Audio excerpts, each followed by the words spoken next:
Assalamualaikum warahmatullahi wabarakatuh. Ashamar kafuni kabajamtoota fi jaalatamtoota ilmaan Oromoo qaqqaalii addunyaa irratti argamtan kabajaa fi jaalalli kiyya bakkuma isin jirtanitti isin bira haa qaqqabu isiniin jecha odeeffannoo walitti deebinee jirra. Amma hangafoota oduu kan isinii dhiyeessu ta'a. Ani qopheessaan qophichaa Amiin Awwalii hanga dhuma qophii kiyyaatti turtii gaarii. Ajajaan ol'aanaan waraana bilisummaa Oromoo Maarroo Dirribaa humna waraana Oromoon gitu ijaaruuf tattaaffii cimaan taasifamaa jiraachuu himanii jiru.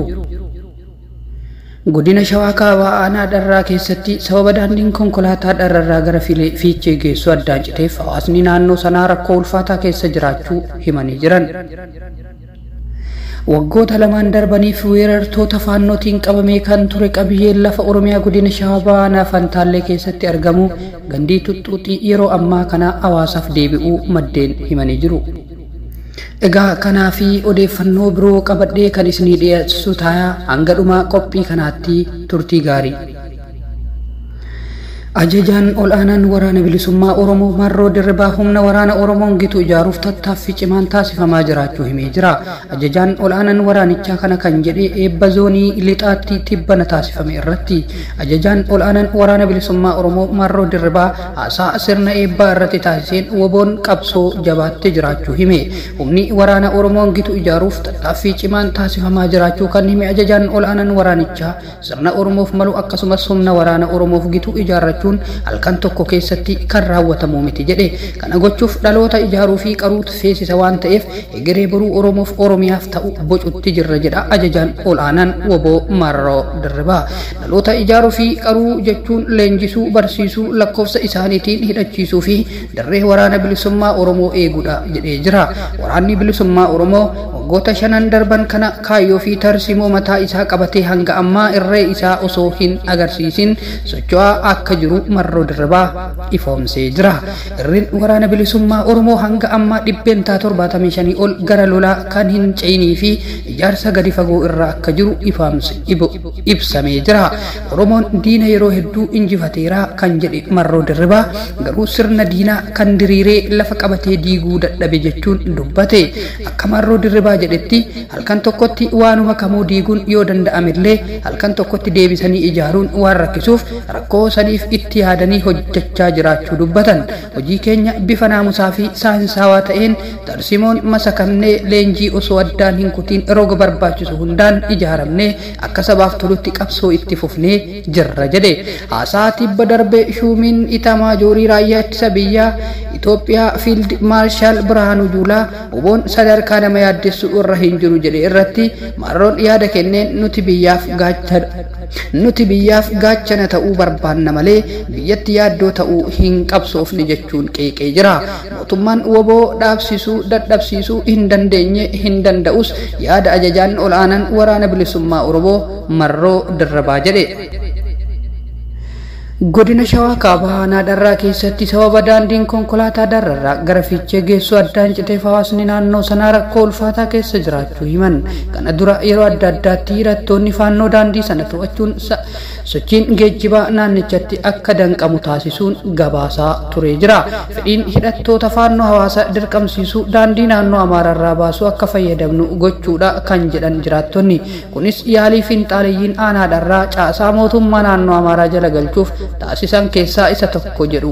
Waggoota 3 darbaniif rakkoo nageenya Oromiyaa keessa jiru da'oo godhachuudhaan humnoonni fiinxaaleeyyii Amaaraa xiyyeeffannoo isaanii aanota naannoo Amaaraa waliin wal daangessan irra godhatanii jiru. Duula qindaa'aa hidhattoonni fiinxaaleeyyii naannoo Amaaraa Oromiyaa irratti taasisaniif yakkoonni saamichaa lafaa fi ajjeechaa raawwachuu baratamaa ta'aa dhufee jira jedhan. Godina Shawaa Kaabaa aanaa Dharraa keessatti tarsimoon siyaasaa adda addaa fayyadamuun aanaa Dharraa caasaa naannoo Amaaraa jala galchuuf hojjetamaa jira. Ragaawwan adda addaa ni agarsiisu. Aanaa Dharraa irratti lola kallattii hidhattoonni faannoo gaggeessaniin alatti lola siyaasaa caasaa mootummaa aanichaa fi abbootii qabeenyaatiin hojjetamaa jiru akkaan hammaataa ta'uu kan himan. Hawaasni aanichaa misoomawwan bu'uuraa aanichaa keessa jiran kanneen Oromiyaarraa dhiyaatan dhabamsiifamaa fi hawaasni dirqamaan akka gara naannoo Amaaraa dhaqee tajaajilamu ta'aa jira jedhu. Aanaa Dharraa keessatti misooma misoomawwan bu'uuraa keessaa tajaajila fayyaa, geejjibaa fi barnootni caasaa mootummaa naannoo Oromiyaatiin akka hin to'atamne godhamaa jira kan jedhan maddeen keessattuu sochiin geejjibaa aanaa dharraa fi aanota Oromiyaa kan wal qunnamsiisu akka dadhabsiifamu hojjetamaa jira jedhu. Ji'oota dheeraadhaaf daandiin konkolaataa aanaa dharraa fi Fiichee akkasumas Finfinnee wal qunnamsiisu hidhattoota faannootiin adda citee kan ture yoo ta'u, hawaasni aanichaa sababa addaan cituu daandii konkolaataa kanaan rakkoo ulfaataa keessatti kufee turuu iyyachaa ture jira. Ji'a darbe keessa qaamoleen mootummaa naannichatti bobbaafaman karaa cufamee ture saaquun sochii geejjibaa bakkatti deebisanis torbaan lama as hidhattoonni faannoo ammas daandii konkolaataa addaan kutuu jiraattonni himanii jiru. Fedhiin hidhattoota faannoo hawaasa dirqamsiisuu daandii naannoo Amaararraa baasuu akka fayyadamnu gochuudha jedhan jiraattonni. Kun ammoo hawaasni aanaadharraa tajaajila bu'uuraalee misoomaa mootummaa naannoo Amaaraa dheeressuu gara naannoo Amaaratti akka fuula naanneffatu akka godhamaa jiru quba qabna jedhu. Kana dura yeroo adda addaatti konkolaattonni dharrarraa ka'anii gara Finfinnee imalan karaa naannoo Amaararraa ba'anii saamichaaf saaxilamuuf lubbuun darbaa turre jedhan.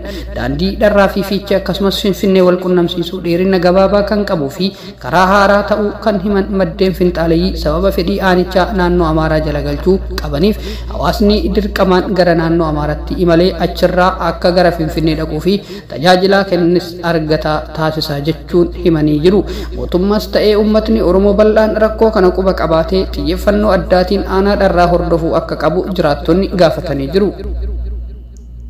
Odeeffannoo namoonni tokko tokko karaa fuulbarruu isaaniitiin gaggeessaniin guyyaa har'aa seenaan hojjetamee jira jedha Sonni Oromiyaa.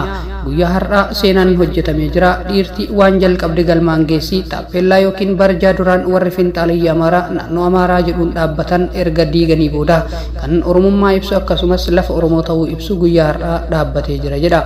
Ani akka kootitti baay'een gammadee jira. Waan jedhee dubbadhu na jalaa badee uummanni keenya hundi baga gammaddan lafti keenya lafee keenya ammas haqa keenya humnaan ni eegsifanna jedha. Imala eegalle galmaan geenyu jedhu hooggantoonni aanaa Fantaallee fi humnoonni addaa poolisii Oromiyaa galatoomaa jedhee ni jira. Waggoota lamaan darbaniif weerartoota faannootiin qabamee kan ture qabiyyeen lafa Oromiyaa godina Shawaa Bahaa Fantaallee keessatti argamu gandii Xuxxuuxii yeroo ammaa kana hawaasaaf deebi'uu maddeen himanii jiru. Dilbata darbirraa eegalee hawaasni Karrayyuu weerartoota kana waliin lolarra kan ture yoo ta'u, walta'iinsa qaamolee nageenyaa fi hawaasaatiin lafti Oromiyaa hidhattootaan saamamee ture deebifamuu danda'amee jira jedhan. Waggoota lama dura maqaan bakkichaa jijjiiramuun caasaa haaraa naannoo Amaaraa jalatti galfachuun moggaasa Awuroo Godaanaa jedhu kan moggaafate qorkeen harka hawaasatti deebi'uun barjaan mootummaa naannoo Oromiyaa guyyaa har'aa dhaabbatee jira. Barjaan weerartoota faannootiin dhaabbatee ture buqqifamuun barjaan sirrii bakkitti deebi'uusaa ilaalchisee namoonni adda addaa gammachuu qaban ibsachaa jiru. Jiraattonni aanaa Fantaallee dhimmicha irratti OMN'f yaada kennan yaada Xuxxuuxiin alatti gandoonni hedduun duraan qabiyyee Oromiyaa turanii yeroo ammaa kana hidhattootaan qabamanii jiran waan jiraniif ammas isarratti hojjechuun ni hafa jedhanii jiru. Lafti Karrayyuu Oromoo hanga malkaa jiruu fi haroo 40 kiiloomeetira 100 caalan ammallee humnoota kanaan qabamee jira jedhu jiraattonni. Lafoonni kunneenis saffisaan harka qaamota kanneenitiin ummataaf deebi'uu qabu jedhan. Kun otoo kanaan jiru ogeeyyiin gama isaaniitiin dhaabbanni hojii kaartaa Itoophiyaa lafoota Oromiyaa hedduun naannoo Amaaraa jala galchee shiraan addunyaa beeksisaa jira jechuun qeeqanii jiru. Mootummaan Oromiyaa dhimma kana cal'isaan ilaaluu akka hin qabnes hubachiisanii jiru. Odeeffannoo birootiin warra ofii gubatee gubannaa oolchetu paarkii gaarreen Baalee addunyaatti baase jedhu. Paarkiin gaarreen Baalee amma sadarkaa UNESCOtti galmaa'e kunis erga kaan itti gubatanii kaan aarsaa lubbuu itti kafalanis as gahe jedhan. Dargaggeessa nama jabaa paarkicha addunyaatti beeksisuuf hanga Ameerikaatti deemee ture Biiniyaam Admaasuu paarkicha oolchuuf aarsaa lubbuu kafalee jira. Kutaalee Oromiyaa adda addaatti yeroo bosonni gaarreen Baalee walakkeessaa bara 1990 keessa gubatetti hiriira mormii kanneen bahan keessaa kan ajjeefaman jiru. Kaan itti hidhamaniiru. Paarkiin balaa ibiddaa bara baraan ka'ee guburraa hafee har'a gahuun sadarkaa addunyaatti beekamtii argachuun UNESCOtti galmaa'ee jira. Kanaanis Itoophiyaan hambaalee seenaa fi kiiliyaa sadarkaa UNESCOtti galmaa'an 15 dhaqqabsiistee jirti. Ofii namoota paarkii gaarreen baalee abiddarraa oolchuuf aarsaa kafalan keessaa eenyuunfaa yaadattu kan jedhu Biniyaam Admaasuu jedhama. Achuma naannoo paarkii baalee dhiyoo jirutti dhalatee guddate. Akka lakkoofsa Itoophiyaa bara 2014tti tasuma balaan ibiddaa paarkii gaarreen baalee keessatti ka'ee balaan kunis kan baay'ee hamaa fi humna guddaa qabu ture. Balaan ibiddaa sun balaa humna namaatii ol dhaamuu hin turre jedhan yeroo sana hojjettoota paarkichaa kan turan obbo Aschaaloo Gaashaawu. Haa ta'u malee Biniyaam hiriyoota isaa waliin hojjetu waliin ta'uun ibiddicha dhaamsuu qabna jechuun deeme. Garuu bubbeen kallattii abiddichaa jijjiiree gara isaaniitti garagalche. Abiddi sun humna namaan kan dhaamu hin turre garuu jaalaluma paarkichaaf qaban irraa ka'uun qilee keessa galanii dhaamsuuf yaalaa turani. Humna isaaniitii ol tahuu abiddicha jalaa miliquuf fiiguu jalqaban. Ol gara tibbaa yookiin gaaraatti fiigaa turan duuba isaanii hallayyaa yookaan qileetu jira. Osoo achii ol tabbarraa fiiganii Biniyaam gufatee kufee isaan biraa hafee kana gidduutti bubbee guddaan waan tureef ibiddi isa bira gahuun Biniyaam nyaate. Achiinis achumatti gubatee du'e jedhan itti dhiyeenyaan dargaggoo Biniyaam kan beekan obbo Aschaaloon. Dabalataan Biniyaamii fi hiriyoonni isaa abidda dhaamsuu dhaqan baangaa fi baala mukaa malee meeshaa abiddaa dhaamsuu biraa akka harkaa hin qabne himan. Dargaggoo Biniyaam yeroo sana bultii akka hin dhaabbanne kan himan obbo Aschaaloon kaadhimaa qaba ture jedhan. Fuudhuuf adeemsa irra ture garuu karatti hafee yeroo kufe sana hiriyaan isaa tokko si'a lama qabee kaasuuf yaalee ture garuu hin milkoofne lubbuu baafachuuf waan ta'eef isaan ni oolan jedhan obbo Aschaaloon. Gaarreen baalee abiddarraa oolchuuf jecha lubbuu isaa aarsaa akka godhe kan himan obbo Aschaaloon Biniyaam paarkicha qofa osoo hin taane uumamaas dhala namaa hundaas kunuunsuu nama jaalatu ture jedhan. Ummatichi paarkicha irraa akka fayyadamuuf irratti hojjechaa turus himan. Hawaasa naannichaan hedduu akka jaallatamu kan himan obbo Aschaaloon hojii isaatti nama jabaa ture jechuun yaadatu. Ameerikaa fi iddoowwan adda addaa deemuun paarkii gaarreen baalee beeksisaa akka ture himu. Biniyaam Yuunivarsiitii Haramaayaa irraa afaaniin digrii jalqabaa qaba ture. Ogummaa turizimii digrii biraa qabaachuu himan. Yaadannoo oolmaa isaa kanaafis paarkii gaarreen baalee keessatti siidaan isaa ijaarameera. Biniyaam siidaa kanaan bara baraan yaadatamas jedhan obbo Aschaaloon. Paarkii gaarreen baalee keessaa jeedala diimtuu Itoophiyaa keessa qofatti argamtu dabalatee bineensonni mimmiidhagoo hedduu keessatti argamu. Yeroo balaan abiddaa ka'u hedduun miidhamuu kan dubbatan obbo Umar Waabee bara 1992 akka lakkoofsa Itoophiyaatti yeroo balaan abiddaa cimaan mudatee turetti dhaamsuuf wayita yaalan bineensota baqatan keessaa ilmoolee leencaa arguu himan. Ilmoolee leencaa 7 argannee haati isaan dhalan sababii balaa abiddaa qaqqabee ture cimaa tureef gatanii baqatan. Gaddinee akka hin gubanneef 7 isaanii fudhannee manatti galle jedhan obbo Umar. 6 isaanis kan haadha 2 irraa dhalatan turan, tokkoon isaa immoo haadha biraa irraa dhalatte kanumaan fudhannee goobbatti galle jedhan obbo Umar. Manumatti aannan kennaafi turre boodarra gaafa guddataa deeman eegaa ummanni isaanii foon nyaachuu waan ta'eef aannan irraa gara foonitti jijjiirachuu barbaadani. Foonillee hoolaa qalleefi nyaachisaa turre. Kanaafuu ilmoolee leencaa abiddarraa baraarree guddisnee sodaannee jechuun sodaa isaan mudatee fi yaadannoo isaanitti uumee ture BBCtti himanii jiru.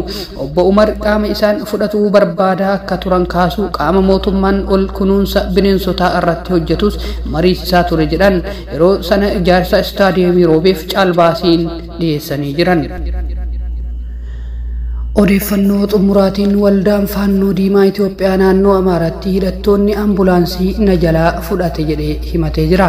Waldaan Faannoo Diimaa Itoophiyaa ambulaansii gargaarsa namoomaatiif itti gargaaramu waajjira isaa naannoo Amaaraa magaalaa Finoot Salaam jiru keessa hidhattoonni humnaan jalaa fudhachuu ibse.